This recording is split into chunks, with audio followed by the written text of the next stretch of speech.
Popcorn vs. Nacho, available on Amazon.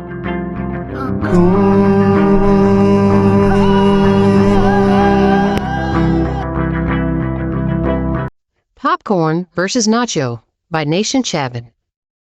Come on, David. We don't want to miss the movie, says David's mom. David quickly grabs his popcorn and nachos and rushes into the dark theater with his parents.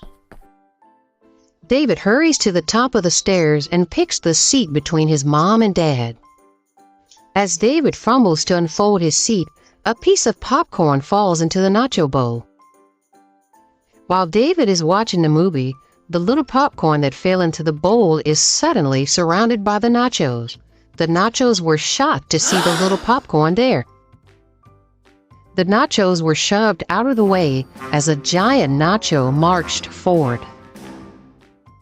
The giant nacho wasn't nice to anyone. He shouted at the little popcorn. "Hey, Fluffy Puff, get out of my bowl. You don't belong here." The little popcorn was afraid and didn't know what to do. All of a sudden, a hand-shaped shadow appeared over the bowl.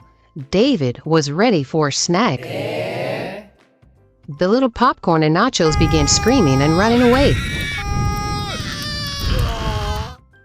David was unaware of the fight and picked up the delicious, giant nacho. Then there was a loud crunch. The little popcorn was saved. The other nachos were also relieved because the giant nacho could not bully them anymore. So the little popcorn and the nachos all cheered with joy.